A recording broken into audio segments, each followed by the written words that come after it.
Masalah bertubi-tubi datang dalam hubungan kedua pasangan ini, di mana tiba-tiba ibu sang perempuan datang mengajak anaknya pulang karena dari awal tak merestui hubungan anaknya dengan Lu. Sedangkan Lu sendiri mendapat masalah di tempat kerjanya sampai membuat dirinya dipecat. Ketika ia bertengkar dengan bosnya, Lu kemudian mendapatkan pesan bahwa calon ibu mertuanya jatuh sakit. Ketika Lu datang, ia melihat Yao Yao bersama ibunya yang beristirahat karena tidak mendapat kamar yang layak. Lu mencoba menelpon rekannya yang mungkin bisa membantunya mencarikan kamar terbaik. Tapi ketika ia kembali, Yao Yao bersama ibunya menghilang. Ternyata Yao Yao bersama ibunya sudah pindah ke kamar yang bagus berkat seorang pria lain. Lu segera masuk ke kamar itu dan ketika bertemu lagi dengan Yao Yao, ibunya malah memperkenalkan Lu sebagai teman biasa, bukanlah pacar Yao Yao. Sedangkan pria ini adalah teman masa kecil Yao Yao yang tinggal di Australia. Pria itu memutuskan untuk keluar dari ruangan itu. Ternyata Yao Yao menyusulnya dan melihat pria itu sedang makan sendiri di dekat tangga. Dalam diam, Yao Yao mendekati kekasihnya itu. Gadis itu kemudian memeluknya dan tetap mencintai pria itu dengan tulus. Lu sudah bertekad mencari pekerjaan yang akan mengubah hidup Yao Yao menjadi lebih baik. Tiba-tiba ketika Lu sedang mencari kerja, ia mendapat telepon dari sahabatnya Kiao. Pria itu membawanya ke sebuah tempat untuk menemui seseorang. Lu harus mengeluarkan modal awal untuk membayar orang-orang yang dipilih Lu untuk membantunya mengerjakan pekerjaannya. Tapi setelah malam ketika Lu bersama Kiao minum-minum, rekan Lu yang lain memberi kabar bahwa sahabatnya Kiao tak kunjung datang membayar upah para pekerja lain. Lu menemui Kiao di rumahnya, namun tetangga berkata pemilik rumah itu sudah lama tak pulang. Jika Lu tidak menyelesaikan pekerjaannya, ia harus membayar denda 3 kali lipat dari jumlah yang dijanjikan bos barunya ini. Karena tidak bisa membayar para pekerja lain, Lu harus sendirian membawa karung-karung ini. Belum lagi Lu harus mendapat teguran dari bank karena banyak tunggakan. Banyak sekali masalah yang harus ditanggungnya, namun tidak bisa cerita kepada pacarnya Yao Yao. Hari itu ketika mereka sedang berkumpul alumni, Lu mencoba mencari kabar Kiao dari Qin, kekasih Kiao. Tiba-tiba Yao Yao tidak sengaja melihat cincin berlian yang dipakai Qin dan bersemangat menunjukkannya kepada Lu. Lu kemudian melihat seorang pria memakai topi dan bergerak mengikutinya. Ternyata itu adalah Kiao yang mencoba kabur lagi. Lu menanyakan kemana uang-uangnya pergi. Ternyata Kiao mencuri uang itu demi bisa melamar Qin karena wanita itu tidak ingin dengan pria miskin.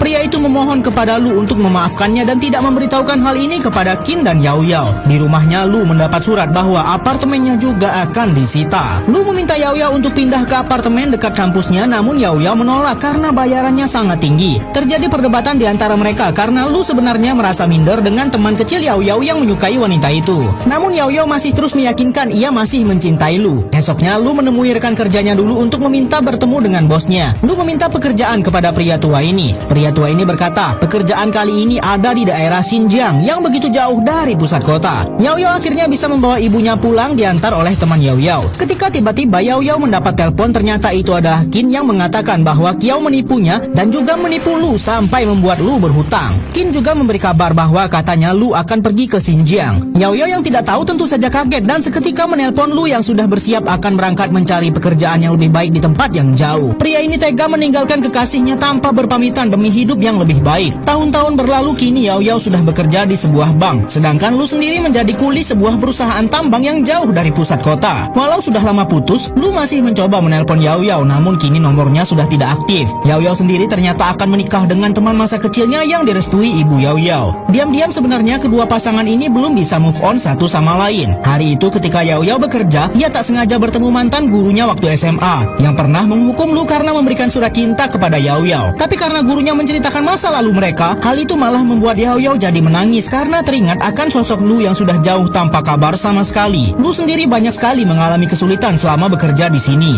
Yao Yao kemudian memutuskan membuang semua barang-barang kenangannya bersama Lu dulu. Tiba-tiba ketika Lu sedang bekerja, ia mendapat telepon dari nomor asing. Ternyata itu adalah Yao Yao yang sudah lama menghilang karena Lu meninggalkannya. Lu begitu senang sampai berlari ke atas bukit mencari sinyal. Pria ini mendapat kabar bahwa kekasihnya akan menikah dengan orang lain. Semua dekor pernikahannya seperti yang diimpikannya. Namun kekurangannya hanya tidak ada sosok Lu di dekatnya. Yao Yao ternyata hanya ingin Lu berada di dekatnya tanpa memperdulikan pekerjaannya. Akhirnya mereka berdua memutuskan untuk bertemu di sebuah kota. Yao Yao begitu bersemangat akan bertemu lagi dengan pria itu. Sedangkan Lu sendiri akan kabur menggunakan mobil perusahaannya dan dan berpura-pura akan mengukur lahan. Lu tidak tahu bahwa sedang terjadi badai besar di luar sana dan ternyata sangat bahaya jika pergi. Ketika bos lu pulang, ia heran melihat lu tidak ada di sana. Ternyata lu sudah berusaha akan kabur sendirian dengan berjalan kaki ke kota tempat ia dan Yao Yao akan bertemu. Rekan-rekan lu yang panik segera bergerak menjemput pria itu sebelum meninggal karena badai salju. Yao Yao sampai ke stasiun tempat mereka akan bertemu. Sedangkan di tempat lain, rekan lu sedang berusaha mencari keberadaan lu yang menghilang. Yao Yao yang tertidur tiba-tiba mendapat mimpi dirinya mendapat telepon dari Lu yang sudah datang di sana dengan keadaan bersalju. Dalam mimpinya mereka menjalani hari baru menjadi sepasang kekasih lagi. Bahkan kedua sahabat mereka hadir ke acara pernikahan mereka. Tapi Lu malah terbangun di tempat yang berbeda sendirian.